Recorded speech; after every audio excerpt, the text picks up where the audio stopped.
Off top, you know that you've never actually touched anything, or no two separate things have never actually touched each other because we're made up of atoms and the negatively charged electrons that surround each atom do not allow them to touch. It's just a sensation that you feel.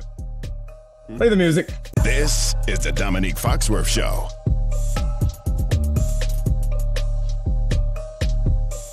All right, Charlie, did that make any sense? It did. It did. Yeah, I'm gonna be a nerd. I actually knew that. This is the first one of these yes that I actually knew. Good. That makes me feel good because I'm not sure how well I delivered it, but if it makes sense to you, then we're good to go.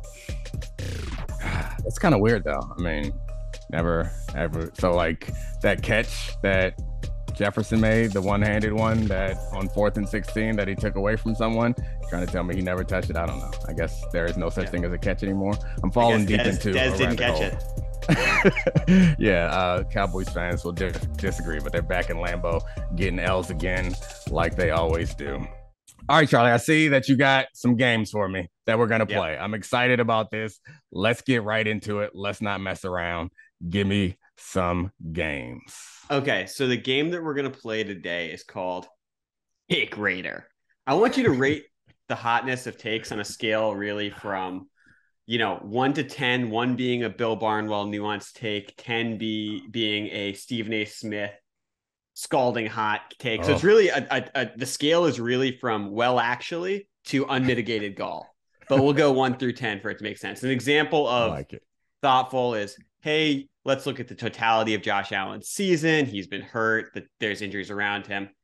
Then the other end of that is a take from Troll King Skip Bayless, who put out today, I miss Cooper Rush. So those are examples of like thoughtful versus hotful, I guess is the way we'll put it. Oh, I like that. All right. So it doesn't even matter. The quality of the take is more about the intensity of the take. And I feel like I'm going to add a degree of difficulty at some point. All right. Give me the first take to rate and see if I can rate it and then add a degree of difficulty. Okay. And I think, quality and hotness go together here. But the first one, the Bills are not the best team in the AFC. Beyond that, they aren't even the best team in their division. Oh, that is a hot ass take. I'm giving that 7 on the hot scale. And I feel like the degree of difficulty that I can add to this is I feel like I should either turn the take up or turn the take all the way down. Turning it up is more fun. So I'm going in on this one and I'm going to agree with it. I don't know if I believe that, but I think I can convince myself that the Dolphins are the best team. So even if you want to put aside that early season win, and you can blame it on the weather, which I'm not sure is fair. You can blame it on a bunch of things, but that was when the Bills were at their best. The Bills aren't that anymore. Anybody who's been watching the Bills the last several weeks, aside from the Josh Allen ups and a lot more downs than he's had the last few weeks, the defense is fully depleted. The D-line is still the healthiest portion they have, but they're going deep, and with the linebackers and with the safeties and the strength of their defense, those safeties, and they're putting more pressure on the corners. And you saw what Justin Jefferson did when you asked those corners to play against receivers of that level. So at this point, we often forget that the teams aren't the same. Right. Forget year to year, from week to week, and from the beginning of the season towards the end of the season, teams are different. So if we assume that Tua is back to his peak form or even better than he was before, and that the injury was a momentary blip, then if we could, simulate what the season would have been like without Tua ever getting injured, I'm not sure that this take would be that damn hot. Yeah. The Dolphins offense has been pretty impressive all season long. Their defense has been not the same, but they added Chubb, which should help their defense get better. Their secondary is going to get healthy at some point, which is the strength of their defense. And I think this take, I'm turning it up to 10. I might walk this take around town. I might take this take and roll it out on TV real soon, because I think it's reasonable. The hardest thing about leaning into that take is it's all Josh Allen dependent. The game that the Dolphins beat the Bills, Josh Allen threw for 400 yards, but he was not very good in that game. or he was very good and also very bad at the same time. There were passes that should have been intercepted that weren't intercepted. There was fumbles. There was that errant passes at the end of the game that could have won them the game. And I think if Josh Allen plays his best game, they win. And that's the hard thing about this is inherent in this is Josh Allen is not going to black out. It's like Josh Allen throwing 4 red zone interceptions in the last 2 weeks is stunning. And I do think, I mean, one thing I think is crazy is you have all of these, empathetic talking heads saying this is a gladiator game. It's a combat sport, not a contact sport. And we applied that completely to Tua to adjust his performance after the second concussion when he was knocked out. But then this is crazy that the more significant injury for the team's season is Josh Allen getting his elbow stretched back when he was trying to throw the ball 2 weeks ago. Yeah, I guess, but I didn't see the elbow being an issue. Yeah. It didn't seem, I mean, I guess you could say that high ball to Stephon Diggs that he caught anyway could have been on the elbow. Catch. Yeah, that was an unbelievable catch. And you forgot about it because Justin Jefferson went off in that game. I guess you could point to some accuracy issues, but it didn't seem like he seemed like the same old Josh Allen. It seemed like his issue was with decision making. And I know quarterbacks aren't football players, but that one is. Yeah, that one is in all the good ways and the bad ways where he wants to run people over. Yeah. And he also like makes reckless decisions that like linebackers make, and except you're throwing the ball and then trying to punch the ball out when I think Patrick Peterson was already down after he threw the interception with that injured arm. Like at some point he's going to have to become a quarterback.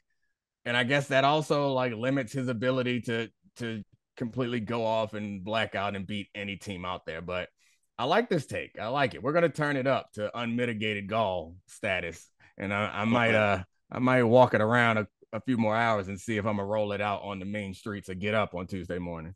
Got a couple, two additional things on the Dolphins that might just, bolster the pushback you get on it. One, they still haven't lost a game this year that Tua has started and finished.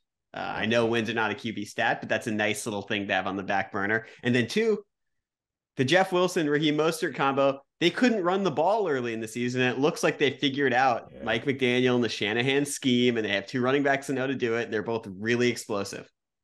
Yeah, that helps a lot. I think that it really comes down to the running back decision making. The running back performance prior to this trade was like significantly lower than what the expected yards were, which suggests to me that it's about reading holes. And I'm not going to pretend like I see all the holes that they don't see, but it seems that there's been a difference made. And that's the crux. It's amazing that their offense has been as productive as it has without having an effective running game. That's the scary part, because the crux of all Shanahan stuff is why we enjoy the scheming that exploits linebackers and safeties in play action.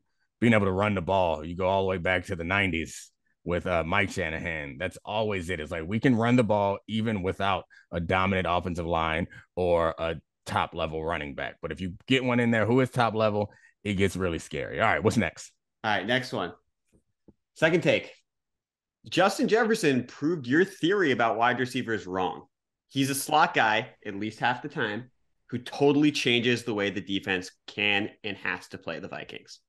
That's just a wrong take. It's not up or down. Like, I think that playing in the slot is different than being a slot guy. Okay. So my like issue with slot receivers is not even an issue, but it's like they're move the chain guys. What I want is a guy that scares the shit out of a defense. Right. And it doesn't matter to me whether he's in the backfield, whether he's wide, whether he's in the slot.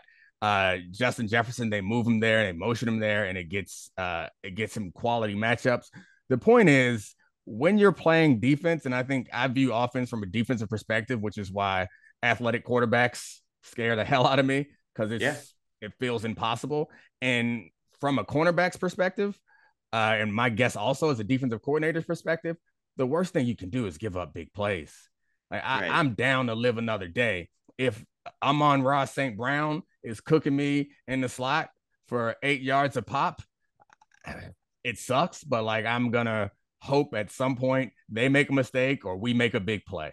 But if Justin Jefferson is running a seam or a corner from the slot and is going to pick up 30, that's gonna crush me. So yeah, I it's not even about the positioning. It's about I think when I say slot guy, I'm just meaning like traditional Patriots slot guy Right. that's just trying to move the chains and ain't trying to hurt you.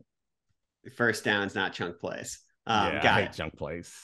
I feel you. Okay, well, I want to stick with the Vikings on this next take.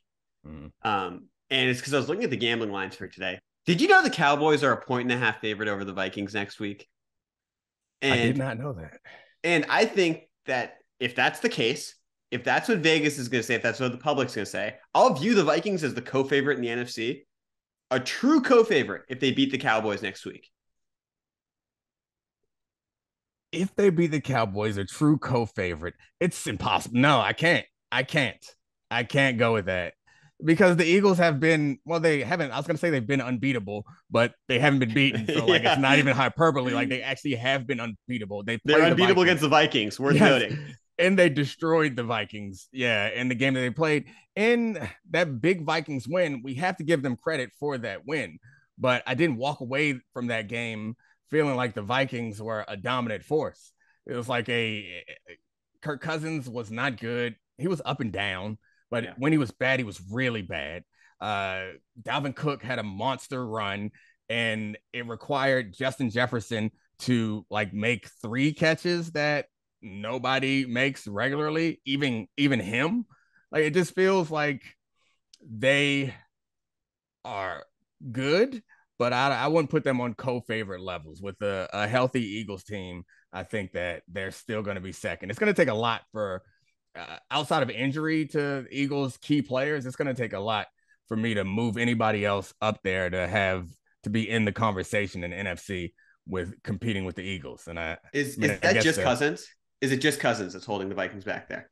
no, I mean their defense has issues. They're up and down there. I think the Cousins part is a huge part of it, though. Yeah. It feels like it, which Jalen Hurts doesn't have as long a resume, which I think helps him It's in a this good thing argument. here. Yeah. Yeah, it helps him in this argument. It's like he's not as experienced.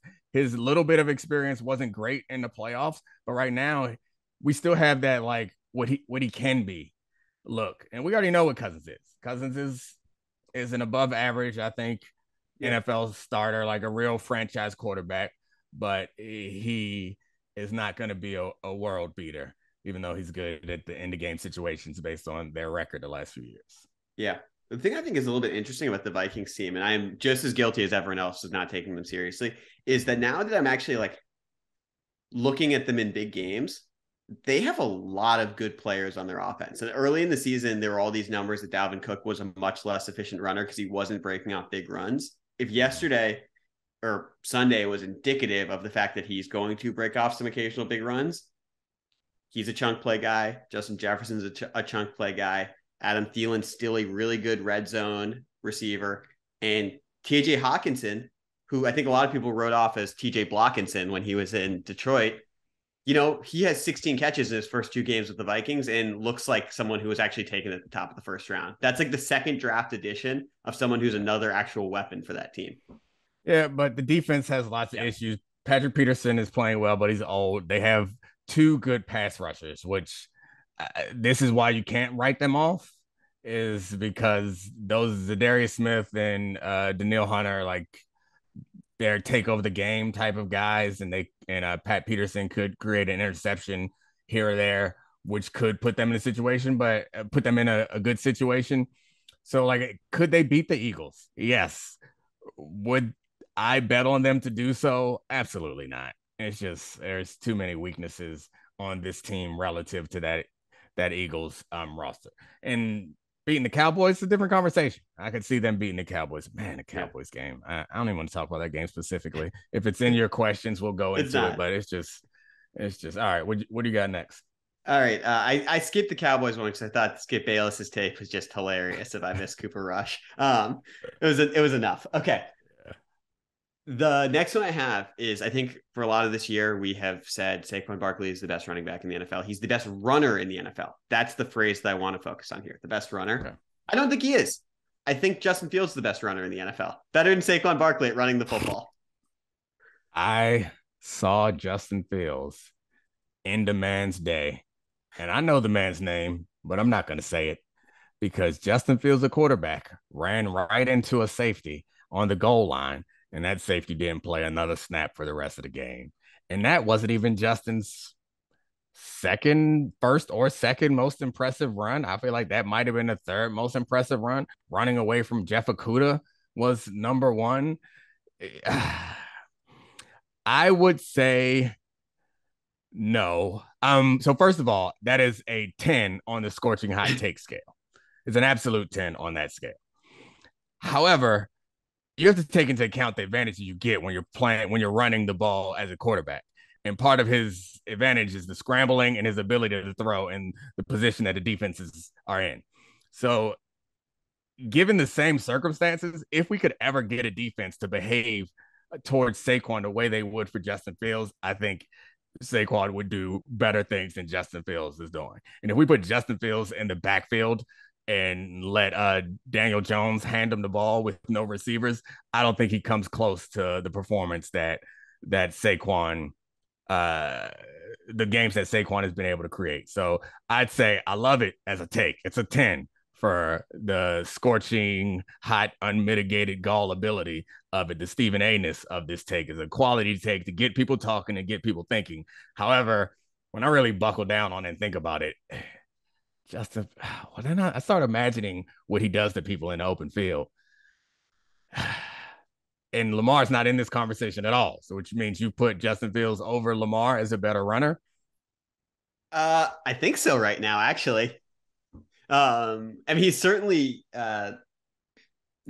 Lamar's more versatile. I don't want to insult Justin Fields. He's more complete as a quarterback, and I know he's more elusive, but Justin Fields is just so damn big. And like, here's a stat from NFL research for when Saquon Barkley got drafted. There have been two players, 230 plus pounds, who ran the 40-yard dash in 4.4 seconds or faster. Vernon Davis or Saquon Barkley. And the reason I bring that up is like these guys are freaks of nature. But then you look at Justin Fields, who's also above 230 pounds, and he at his pro day was just a smidge above 4.4. So physically, he's not that far off from those guys. Yeah, absolutely. Yeah, he's impressive. It's something I wouldn't want to deal with. What they have there is the hard part. They found a quarterback. They got to build around him and make his life easier in Chicago. I went on Jason Goff's podcast this morning, recorded it. I guess it'll probably come out today too. And we did a deep dive on Justin Fields and the fans over there and the roster and Ryan Poles and all that stuff. But they should be encouraged. They got something there that's special. Figure out how you can build around him. I don't know if I like the Claypool edition, but they're stockpiling picks. They're moving on guys that they don't think will be on this the same timetable. I don't know how I feel about the Roquan Smith, but we'll see how that goes going forward.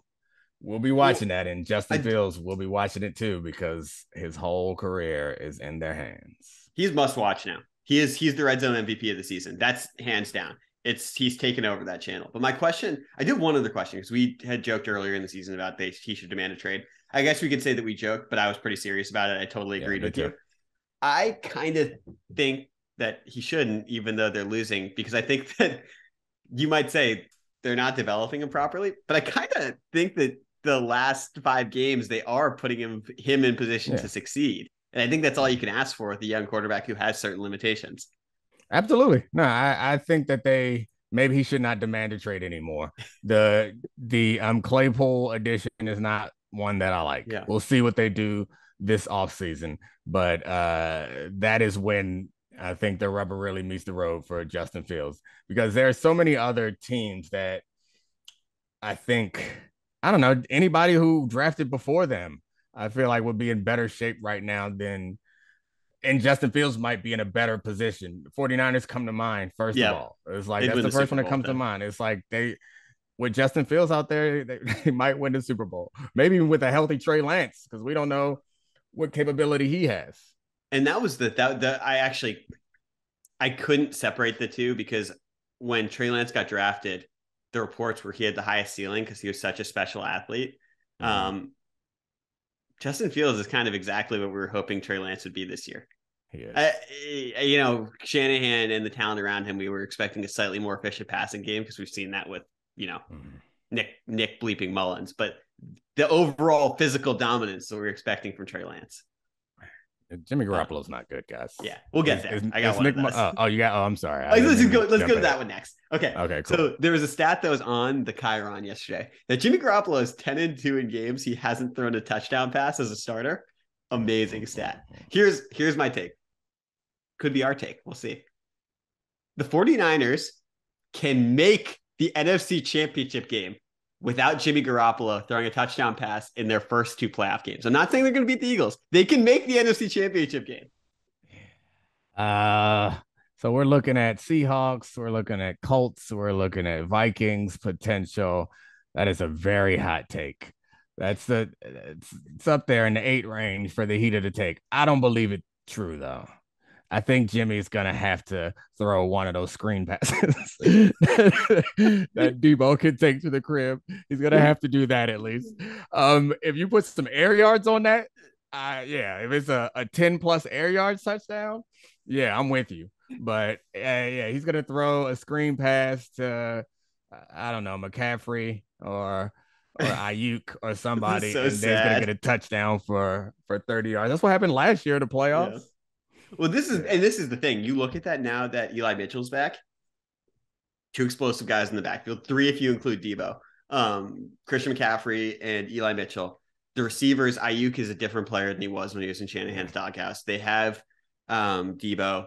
They use George Kittle as a blocker, but you have to imagine in high leverage situations, he'll get the ball even more. That's legitimately 5 guys on the field with Jimmy Garoppolo that can take the ball to the crib at any point in the game. That's really stunning to have that on an offense. That's everybody. I mean, you want to put linemen in there too. Trent Williams could take one. Could take one too. So there's 6. Let's talk about having it made. They really are set. Like the injury to Trey Lance. You remember at the beginning of the season, this was one of my top 4, and I thought they would probably make it to the Super Bowl. Actually, I picked them to lose to the Eagles because of Trey Lance's age, but they still might make it anyway because that talent is it's impressive. The skill talent they have on that team and the way that defense plays. It's impressive. All right, what's next? Defensive line's getting more healthy. Okay, next one I got. Giants fans are going to hate this one, but KADARIUS TONEY looked incredibly explosive in his first game back after being hurt his entire time with the Giants, which he said was not the case this year. KADARIUS TONEY is going to be the number 2 option on that offense after Travis Kelce, and that's a game changer for the Chiefs. Yeah, I'm going to alter this take. He is going to become the most important weapon on the Chiefs offense. Wow. Including Travis Kelce. Let's go. I mean, this is just, the least surprising take ever if you know me, because he is a big play threat. And that is what I would be concerned about. Not that Travis Kelce's not, but he's different. He's a tight end. He's a move the chains guy, maybe big plays every now and then. He's not a blow the top off the defense type of player, which I see KADARIUS TONEY is possibly growing into that. He has all the tools, I guess, you would want from somebody in that position. Special athlete. And he has Patrick Mahomes throwing him the football, which it makes everybody a little bit better. So might be getting a little bit ahead of ourselves, but I think the possibility for him there is huge. So I'm going to give myself a 10 by jumping all the way to the end of the game and saying that KADARIUS TONEY will be their most important receiver. Did you see the catch that he made where he high pointed the football and adjusted his gloves? Like his glove got knocked off when he got pressed at the line. I was like, okay, this is someone who's actually moving at a different speed, that he could do something for style points before high pointing the football. Absolutely. All right. I got 2 more. Next one for you. Right. You're going to hate this one. Okay. The Cardinals are better without Kyler Murray. Yeah, that is a 10 on heat and 1 on accuracy.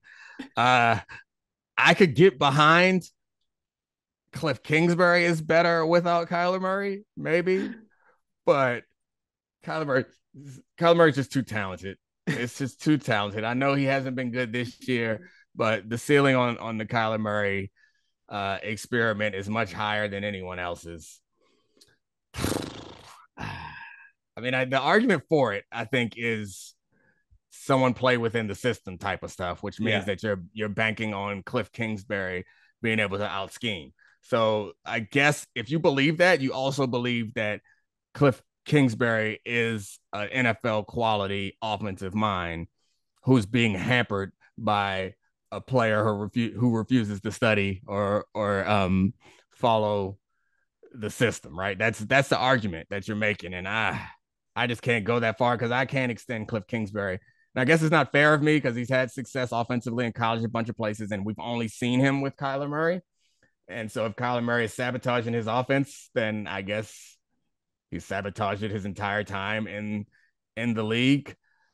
But no, he's too talented. It's stupid. He's just too talented and they paid him as such. So maybe Cliff's not there for long. I think the ceiling for the team is better if you find someone who works well with Kyler, not someone who works well with Cliff.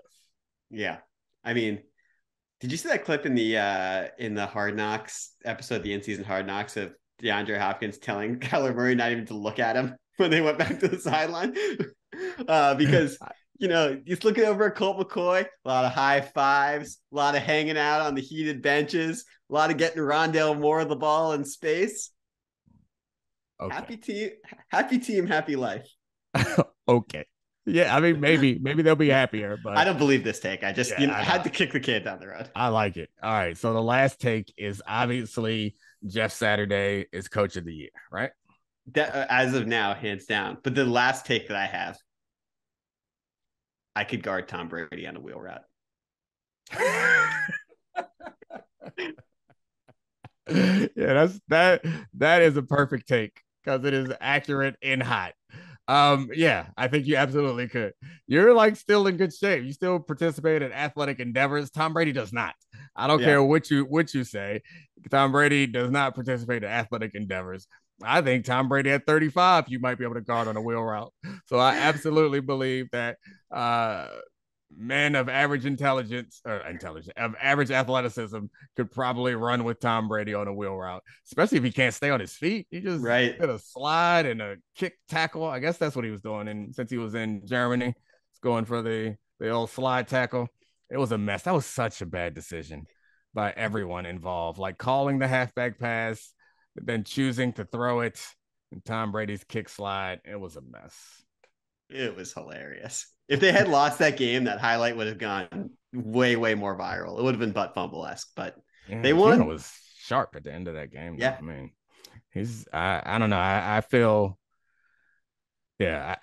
like explaining away the travel from the West Coast all the way to Germany is the reason why they had a slow start and they lost. But I still feel better about the Seahawks than I do about Tampa Bay coming out of that game. Call me weird, but I like Gino. I think that's fair. The bright spot for Tampa Bay is they got the running game going, and Rachaad White looks really explosive. But TBD if that holds up because they haven't run the ball well all season.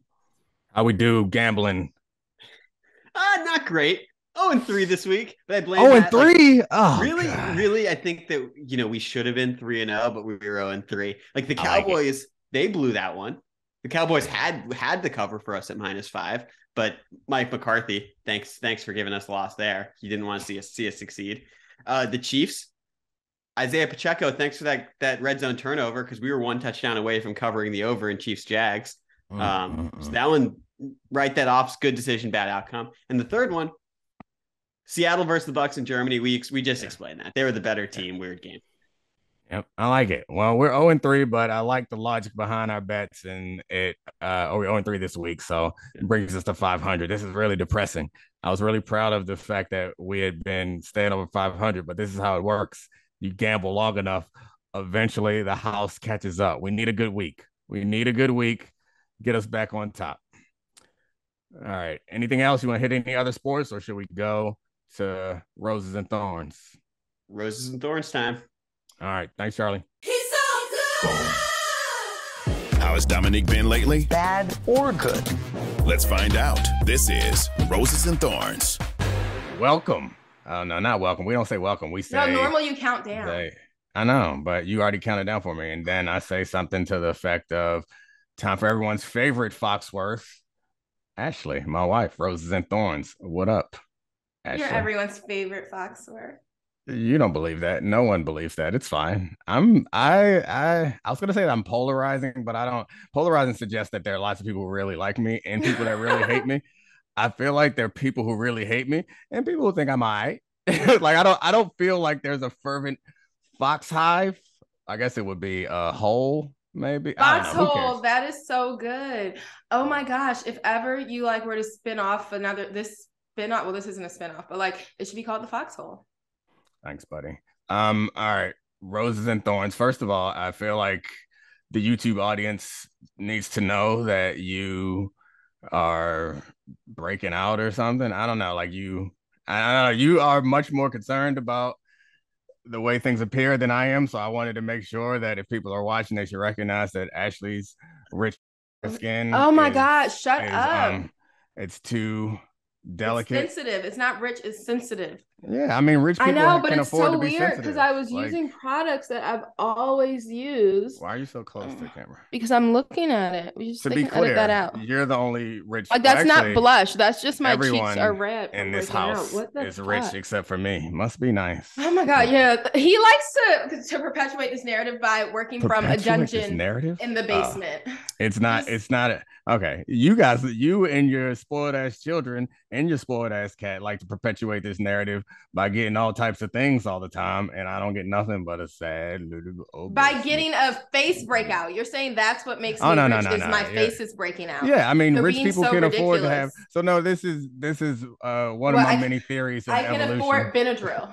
Yes, you can. Money. I've only taken one. I really want to take both, but I have stuff to do today, guys. But I think my skin needs 2 Benadryls, and then I'm being knocked out all day. Anyway, let's get to the roses. Okay, yeah, let's start. Roses and Thorns, introducing everyone's favorite I like your sweater. Foxworth. Thank you. It actually is really expensive. I'm sure it was. I'm sure that sweater cost a used car. Don't guess. My earrings though were not. Aren't they cute? It's a black owned Instagram. It's on Instagram, but a brand called Humans Before Handles, I think. And we out here giving out free ads. We ain't giving out free ads. All right, get to these roses and thorns. I'm trying to give an ad. I don't think anyone who's listening on ESPN wants to buy my earrings, but I'm just saying, like, it's Christmas coming up. They might need to get some earring gifts, and then they can just be like, you know what? You know who wears these? Everyone's favorite Foxworth wears these. No offense, as you said, you don't have a foxhole. No one is checking for you or for me. Anyway, roses and thorns. I actually am rose heavy today. The thorn that I was going to share is more of a thorn against myself, I realize. So I can go ahead and get that out the way now. My thorn is that I feel like there've been a few times this week where you just got on my nerve. Like, you just say some shit and it just annoys me. Like, and I'm just like, ugh. And then I find myself in a stank mood. But if I'm being honest, I'm just in a mood. And like anything that you could say at that moment is likely to get on my nerves. And I think what it is that we talked before about how you're an introvert and I'm an extrovert, but I don't know if it was COVID that did it to me or just like getting older and having to deal with more different types of people and then just wanting to like recoil and not have to deal with anyone sometimes after dealing with different types of people. I show more like introverted tendencies in my older age. And like they're also new to me. Like I don't know how to respond to them. The self-awareness is impressive. Like to recognize that you are. No, it's not self-awareness. To recognize that you're upset at me, but then realize that you're not actually upset at me. Because you come a long way. Because if I remember, I don't know how long ago this was, but I was like receiving the silent treatment from you for like days on end. And eventually, and he was loving it is the thing. Like, I think I'm being pissy. He was like, yes, she finally shut up and won't talk to me. How can we restart this cycle in a couple days? Eventually, you divulged to me that you was mad at me because I cheated on you in your dream. And he cheated on me. And attitude. And I know and love the girl too. It was painful for us all, 3 of us. Which one was it? One of your friends? Which one? I don't want to talk about. I'm gonna put her name in these 3. What she look like? She doesn't have gray hair. Oh well, I'm out. I'm out. right, so the But anyway, it's self-awareness not that it's replacement. really self-awareness. In the moment, it's not self-aware at all. In the moment, I'm like legitimately annoyed with you. And I can pinpoint why in my mind. Like you asked me a question that I feel like you didn't have to ask me, but it shouldn't have annoyed me to the extent that it did. The reason it did is because really, like, I just got back from dealing with like these people at this thing or those people at that thing. And I just want a minute to myself, but I'm not used to wanting the minutes to myself. Like I always want to be around you, but maybe I want to be around you quiet, or I want to be around you like when you haven't just taken out everything in the kitchen to do a really nice thing to clean up, but like you're in the kitchen and like, that's my space. And I don't want the kitchen to be junky right now, but I want you here, like neat and quiet while I get my shit back together. That's funny because it's new to me. So like the only reason I realized it though is because I was writing down the thorn of how you've been annoying me this week. And I was like, what does all these instances have in common? Me, I was in a piss mood. I've noticed that I want to be around you more than I used to. So maybe it's I mean, that sounds bad. It sounds like I don't want to be around you, but like you always want to be around me. So like when I want to be around you, I'm already around you. So I've noticed a couple times this week where you weren't like trying to find me, and I was like, well, I would like to be around. You just walk around the house. I'm like, honey, hey, like I'll do my email, like just sitting next to him. Where he works from in that dungeon cave right there, to the left of him, I guess there's like a really comfortable like love sack couch sectional thing. It is the most comfortable thing. Oh my gosh, be quiet. But no, it is so comfortable. And when he got it, like he doesn't normally pick out furniture himself, but like that's his room that like I shouldn't have much say over. But I was still really firm. I was like, why are you picking out furniture yourself? I could do a better job. Let me get pretty pillows. So I have feelings about him and having the nerve to buy his like pick out his own furniture, right? It was the best purchase. It is so comfortable. Like I just want to go down there, and one, it's comfortable, but two, I'm like next to him, and then he has the nerve to like get up to go poop or something. I'm like, I came all the way down here to sit next to you, and you have the nerve to walk out of this room. But I'm still happy because it's really comfortable, so I'm not angry. But I do admit I like to be up under you more than probably is normal, but I'm also in my old age. I noticed that you like to go out with your friends and stuff and go on dates and just generally be out and around people more than me, which I feel like people who listen to this regularly know that. But I've also noticed that you go through these extremes now that you didn't used to, where it's like, I'm done going out. I'm so tired. I'm not doing these statements. I'm done for the whole fall. I'm never leaving the house again. And then 3 days later, you are out to dinner back with to your the friends. Streets. I would sing Janae, I go back to the streets, but we all know I can't sing, so I won't. But yeah, no, I do. I like to be in these streets. I do.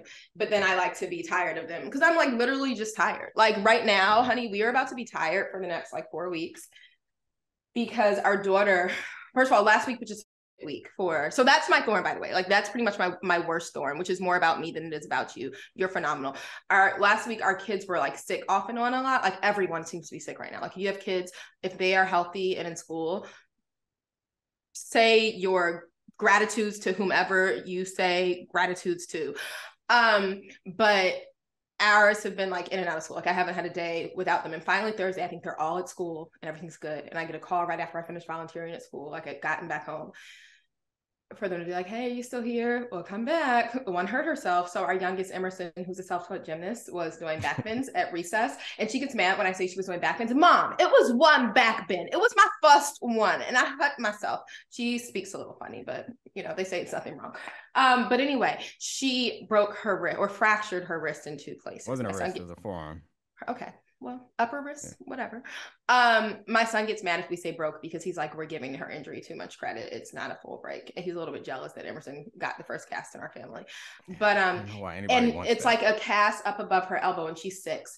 And at night, it's just like it itches her and it bothers her. So she comes in our bed and like hits us and kicks us and like swings the cast around, like injuring us. And so I think we'll be tired until she gets that cast off. So anyway, that's to say I won't be out in these streets. It just hit me that that she is very strong and athletic and also kind of adventurous, but apparently she got your weak ass rich people bones and my I know it's a bad combo. It's a bad combo. Why have you never broken a bone and I've broken a couple bones? Not since I was in 1st grade. That was the last time I broke a bone though. So slavery, probably.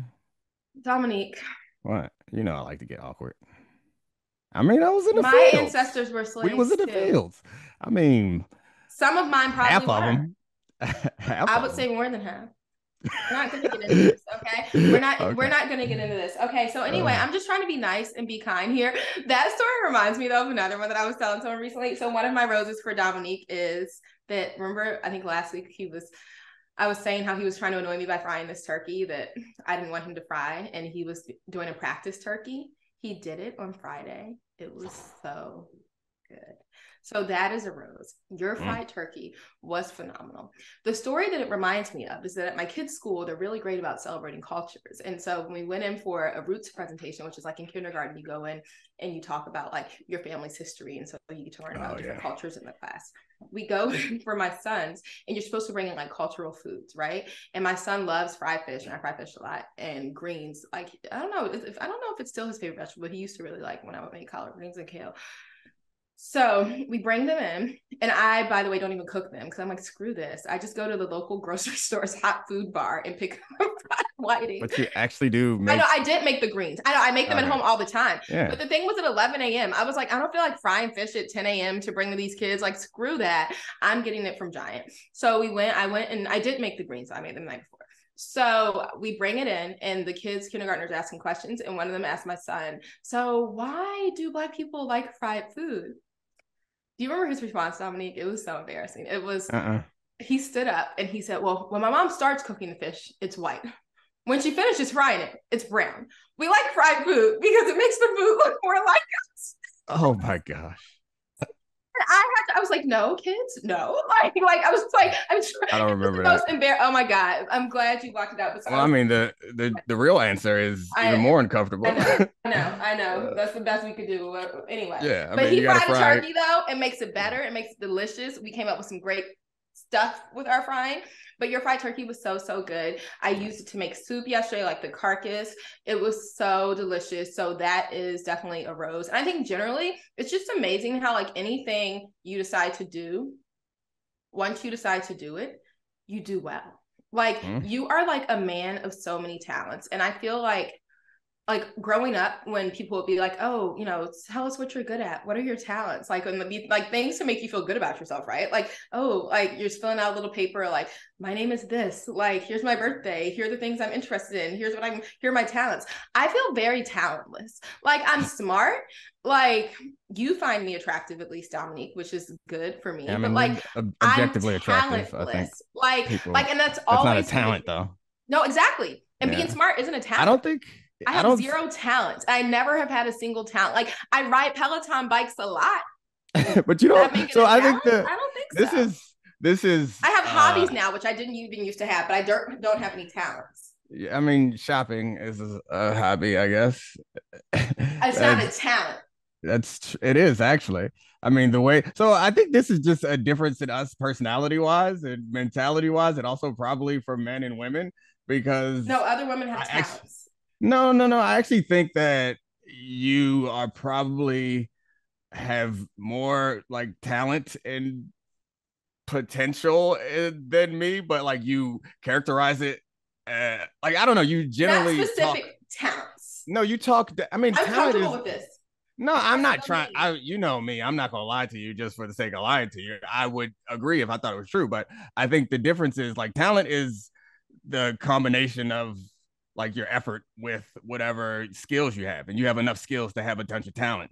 So what are you saying? I exert no effort into anything? I don't know which is worse, man. Pretty much, yeah. And I also think that you like, to the point that like I get good at things, is I am delusionally confident, whereas as many men are, and you as many women are like the opposite, where it's like you need to. I mean, at least I think the research supports that women feel like they can't do a job until they're like triply overqualified, and men are like, you know what?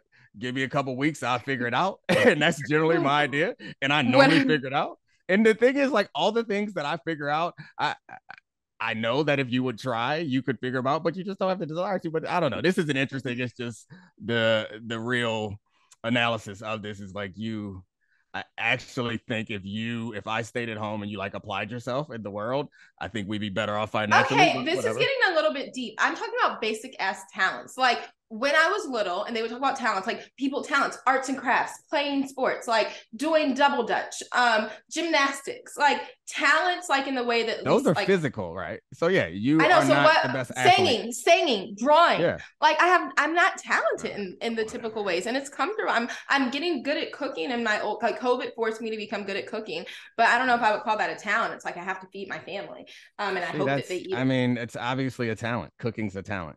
Like you're very. I mean, I'm not about to have like a cooking show. You know what could be a fun cooking show though? Neither cooking am I. Parties. This is absurd. I know, but when I say like talent, I know that's true. I mean, you have the talents. You just choose to say that you don't because I don't know. You think it's. What's another? Because...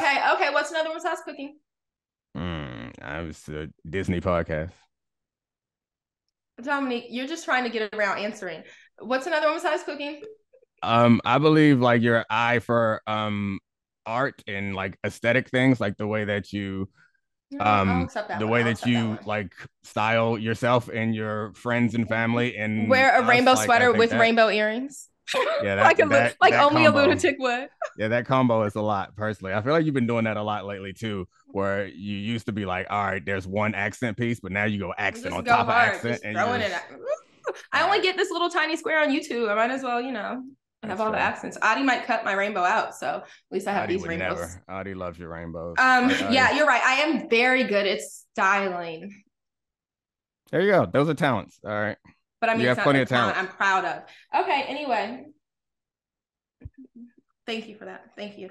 Back to Roses and Thorns quickly.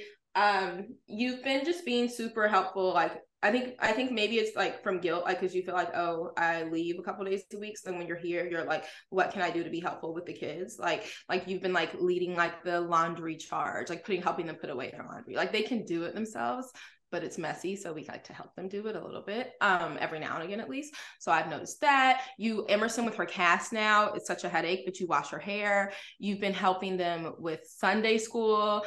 And you, as you once said on here, which actually is a thorn, it made me really sad. It was the episode that I was not involved in. You said that you were not a man of faith, which I think probably I understand why you say that. But you do pray sometimes. Like if a plane is going down, you might say a little prayer.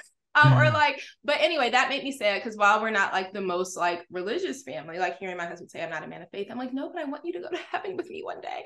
But you have been helping them with their son. I'm Catholic, so we're raising the kids Catholic, and they've been doing Sunday school homework, and listening to Domonique help them with the Sunday school homework when he is a self-proclaimed man of not faith has been pretty funny, and it's very sweet of you to help them with that. Even though it's my responsibility. No, I mean, it's fine. We share the responsibility. They're smart kids. They'll figure out what works best for them. Like, it's not that I'm not opposed to like religion. I guess I just also understand that it serves a purpose. The idea that someone has the right religion or the wrong religion is what rubs me the wrong way more than anything. And I've come to like, I've matured to a point where I don't like make fun of people who have like obscure religions or people who are like into like stars and planets. Like I think what it boils down to for me is religion is like a tool that people use to like explain things and simplify things in their life, and that's fine if you get it from looking at planets being aligned in a certain place, or you get it from Jesus, or I don't know, Ra, Ganesh, yeah, whatever, and that's fine. So like that's what I'm thinking when I'm talking to the kids or I'm helping them with Sunday school. Is like I think it's something that really helps a lot of people, and if they find it there, that's fine. Or if they just find it from meditation, more power to them. If they find it from whatever, that's where it is. So yeah, I guess when I say I'm not a man of faith, it's because people say I'm a man of faith in this country, and generally means like you're a devout Christian, and I am not trying to pretend like that's who I am. But yeah, whatever. I can't explain everything. Maybe we're all in a simulation. Who the hell knows? Who am I to tell people they're right or wrong? Okay. My last thorn, which actually I like how you responded to that. Okay. Yeah. Which actually at what point did you zone me out? That's what I want. I appreciate you didn't cut me off. You know what? I went really inward. What was that class I did that time that it was like a meditation class. I can't remember, but like anyway, where you just kind of focus on like how you feel and I'm forgetting the word. I don't know. But it's like you do body scans and all that stuff. But I just was focused on, do I feel my cheek tingling or do I not feel my cheek tingling? And am I getting tired from the Benadryl or am I still awake? Like that's what Thank I was. you. So I mean, no, I understand all that and agree with all that. And obviously, No, you don't. my It's fine. choice. No, I do. I love that. Like our kids go to a school where they're exposed to so many cultures and religions and are learning about so many. And I think that at the end of the day, like understanding that like we are, but small, we're like big, and even small people are big and have this big inner light. They go to a Quaker school, so we hear a lot of that. But also like we all are just like small pieces of this universe, and like there are greater powers and forces, and like we are all in it together, like working towards a common good. Like I don't know, I think some of those are the things. No, that's all beautiful. Too bad that for our us it's son refuses Catholicism. to adopt Quakerism. He's not a Quaker. He goes to Quaker school, but he ain't no damn Quaker. Well, none of them are Quakers, but I mean, he does not embody the Quaker spirit. They are impacted by the stewardship, simplicity, peacefulness. I can name. I do. Simplicity. That's my man is down for the simplicity. I give him that. He's a steward. Okay. He cares for his environment and the things around him. Facts. Good job. Right, he's very into equality and equity. Thank you. Those are values. If equality and equity He's been impacted by Quaker. My last thing is a thorn, and it has to do with, we've talked about before, my anxiety, which I feel like is somewhat my anxiety, but also it's like I'm married to someone who doesn't properly assess risks. So like I said, like at all, does not have any consideration for risk. And I have two examples of it, but I can't remember one. Okay, the other one isn't as whatever. So I'm going to leave that one out because it doesn't make my point. This one though is, I was downstairs working out on the bike. I like to use my Peloton equipment, so I was on the bike, and he comes downstairs with our daughter, who's 3 days in her cast, and she's 6 years old, and we have a big treadmill that explicitly says not for 13 and under ever, especially not for a 6-year-old who just got a cast, and she wants to get on the treadmill and go jogging. And he's like, okay, you can get on the treadmill and you only let her walk. That's true. But like, no, she has a cast. She slips on the treadmill that she's not supposed to be using in the first place. Like she gets hurt badly. And he was like, I'm going to go upstairs and leave her here for 5 minutes. And I was like, and I was in the room, but clipped into the bike. So I was like, I can get off. And I was like, no, like, it's not that I don't want to get off. It's that there's no reason she should be. So that was one time where I felt like I was annoyed with you. And I was like, that's one that I'm not going to take. It's just me needing my own time. Because you really were like, why, Ashley? And I was like, because she shouldn't be on the treadmill, period, let alone with like a cast up above her elbow. And she said, she got off the treadmill and she didn't ride. She did. You were rolling your eyes and sulking. So yeah, I wasn't sulking. I did roll my eyes, but it's like your idea of risky behavior is incredible. Why does she need to be on the treadmill? She doesn't need to be on the treadmill. Yeah. She was just walking. It wasn't that bad. We got her off. But the idea that you think that's CPS, risky, don't come to my house. The idea that you think that this is risky behavior is mind blowing to me. Like, do you know anybody who actually like takes part in like real risky behavior? No, but it's a walking on a treadmill. It's for a 6-year-old who's not supposed to be on the treadmill at all, period. Walking on the treadmill in a cast where she's supposed to be like limited from physical activity. She could slip on the treadmill and hurt herself and mess her arm up even more. We're lucky she didn't need surgery. Like, to me, yeah, that was unnecessarily risky. If you can't walk without falling down, then you deserve surgery. Boom. Okay. I don't care if you're 6 or I not. have to go. It was really great. It was really great talking to you today. I have to go. Goodbye, Darwinism, everyone. baby. This is the person that you're listening to. Darwinism. I'm hanging up. That's why your skin weak. You know what? So fucking rude. I love you. All right. Thanks to the great team. Christina, Adi, Sarah, Charlie, I guess. Ashley for sure. Bye. And you guys for listening. This is the Domonique Foxworth Show.